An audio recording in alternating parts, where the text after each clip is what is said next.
एक समय की बात है।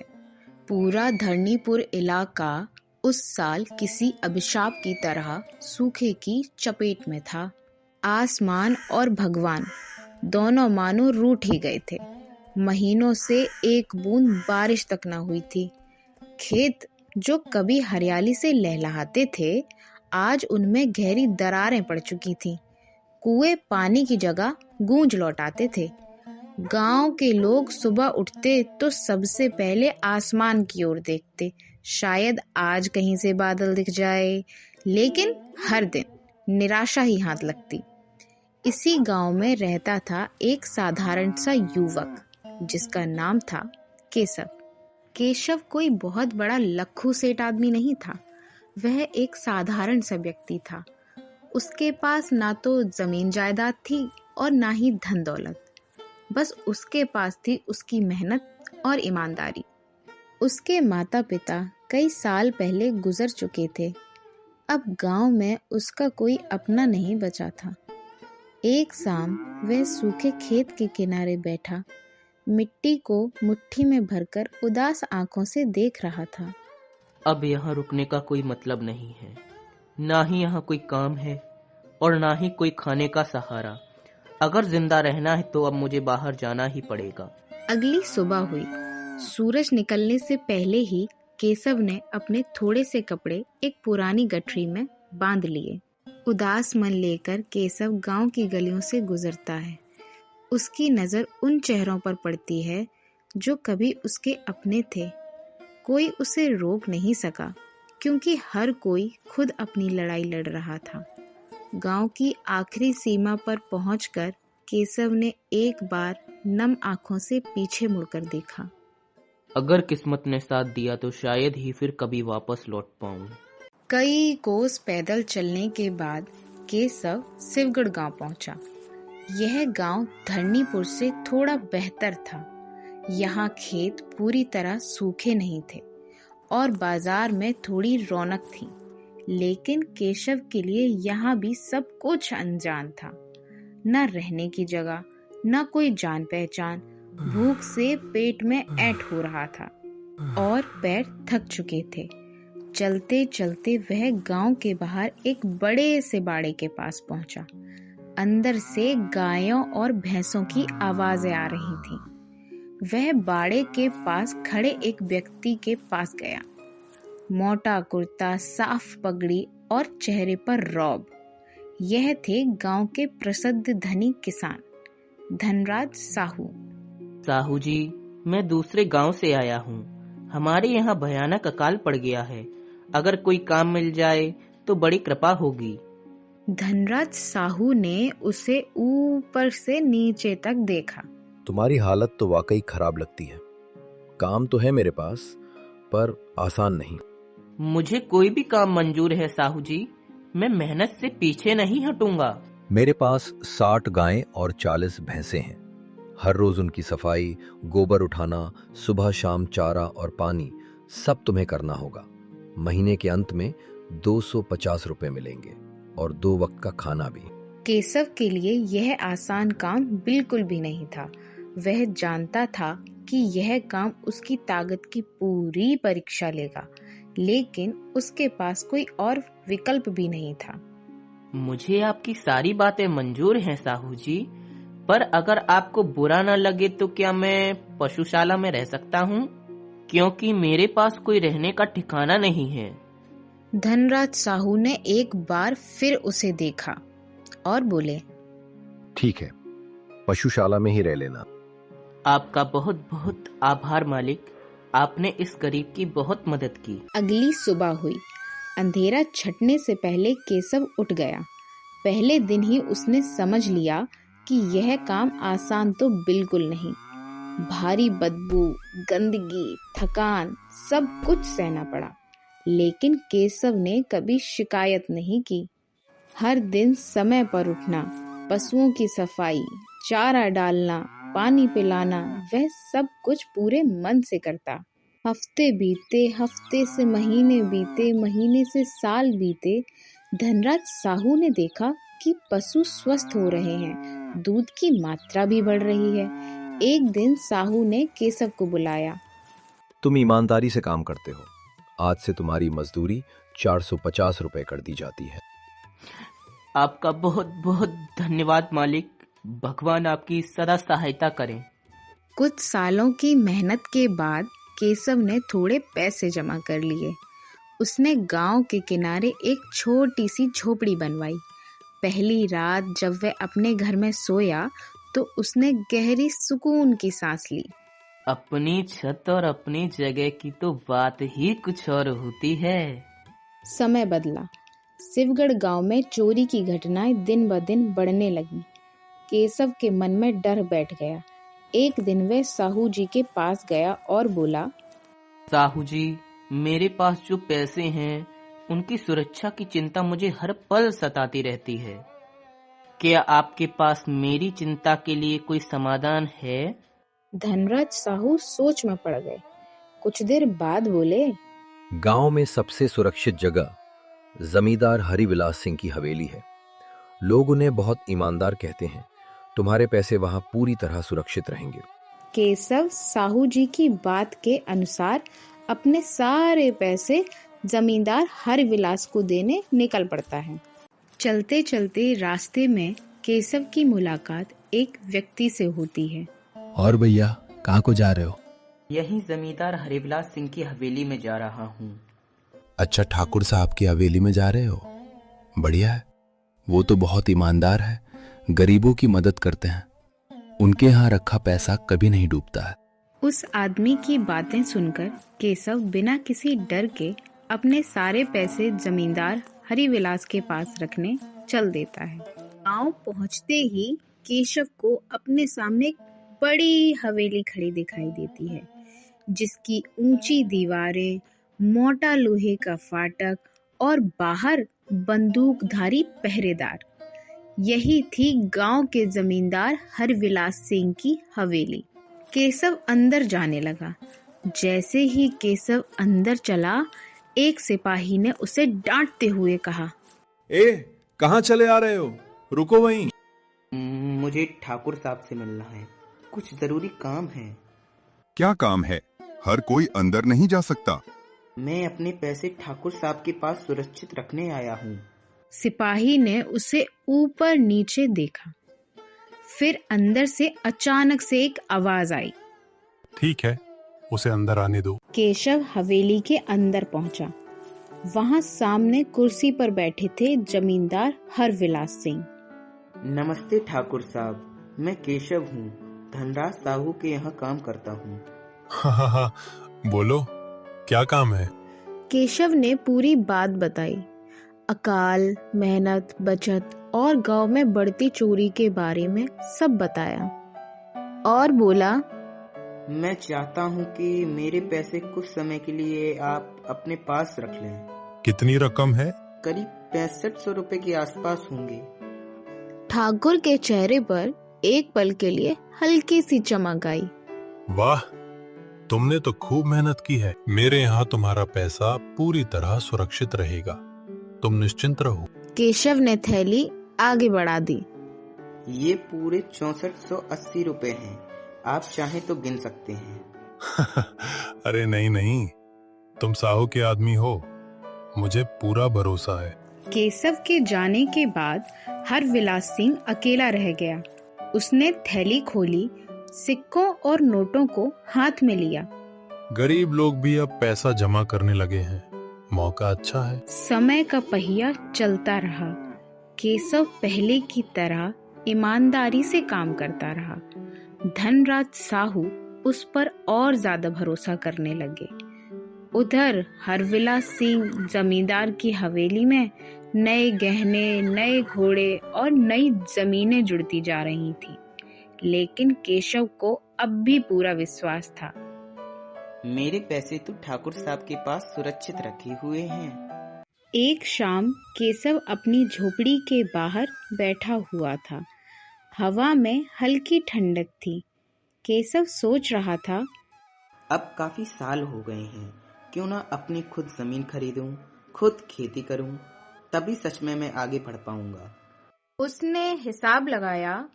घर में रखे पैसे और ठाकुर के पास रखी रकम मिलाकर एक छोटी जमीन खरीदी जा सकती है। कल सुबह ही जाकर ठाकुर साहब से अपने सारे पैसे वापस ले लूंगा। केशव फिर हवेली पहुंचा। इस बार जमींदार ठाकुर का चेहरा बदला हुआ था। केशव ने नम्रता से कहा, ठाकुर साहब, मैं अपने पैसे वापस लेने आया हूँ, जो मैंने 2 साल पहले आपके पास रखे थे। कौन से पैसे? और तुम हो कौन? मैं केशव हूँ। आपके पास 6480 रुपए रखे थे। मेरे पास हर दिन दर्जनों लोग आते हैं। कोई कागज है तुम्हारे पास? नहीं, पर आपकी ईमानदारी पर भरोसा करके मैंने आपको अपने पैसे दिए थे। बिना कागज कोई व्यवहार नहीं होता। तुम झूठ बोल रहे हो। मेरे पैसे मेरी जिंदगी की पूंजी है, कृपया लौटा दीजिए। मेरी ईमानदारी पर सवाल उठाता है। अभी बताता हूँ। ठाकुर जमींदार ने केशव को बहुत पिटवाया। केशव बेहोश हो गया, लेकिन किसी तरह केशव अपने घर पहुंचा।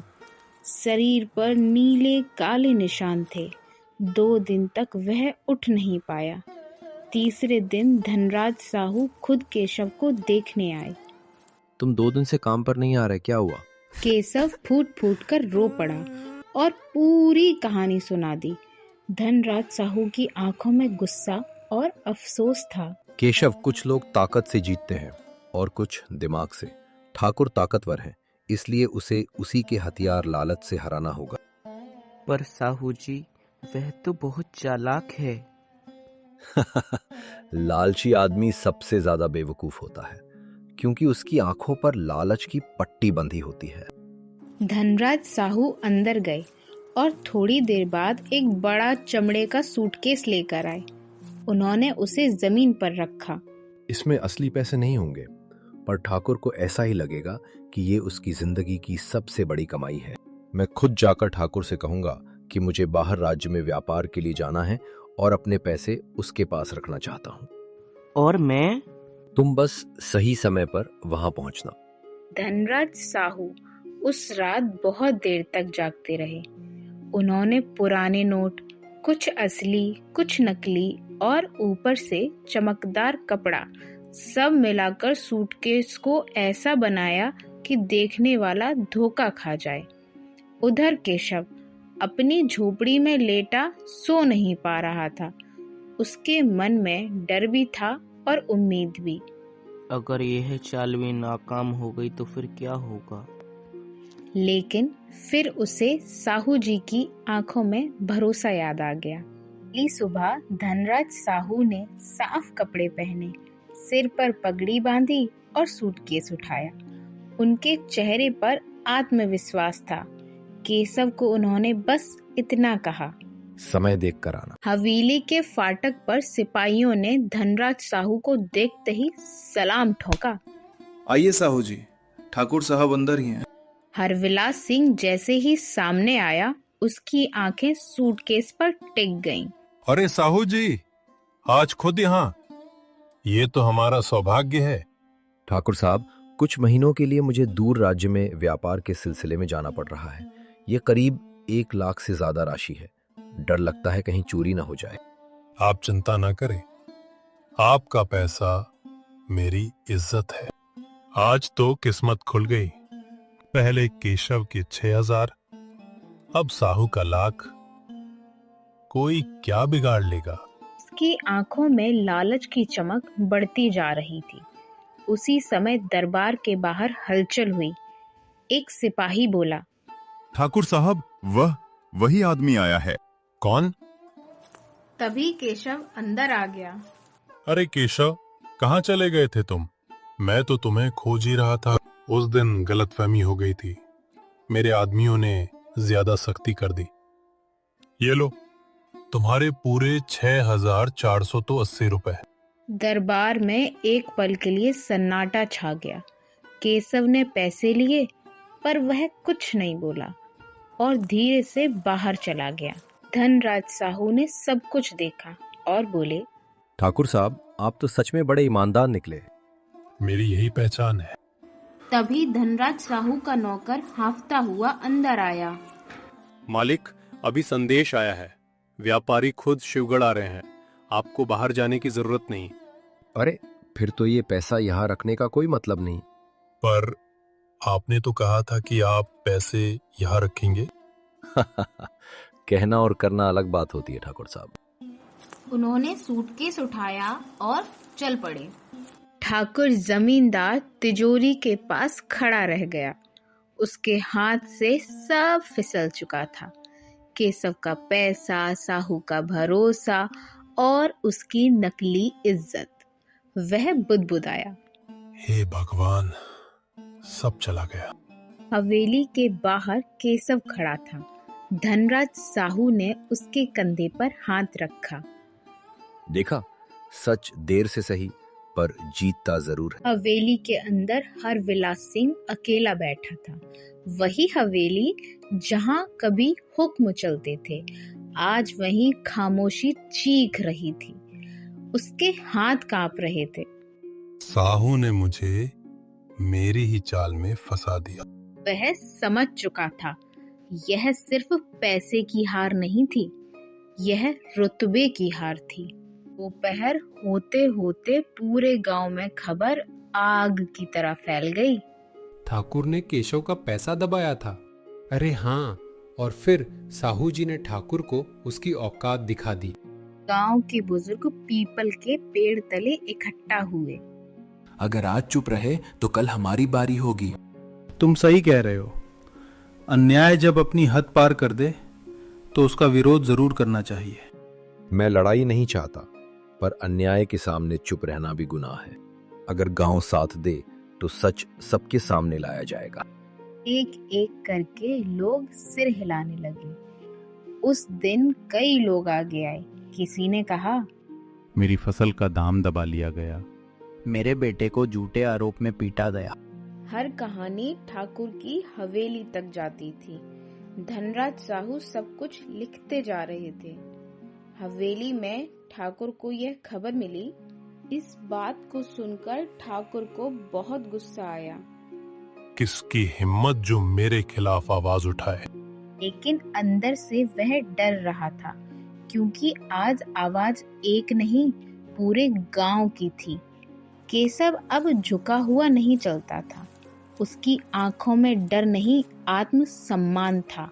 वह बोला, मैं सिर्फ अपना पैसा नहीं, अपनी इज्जत वापस पाना चाहता हूँ।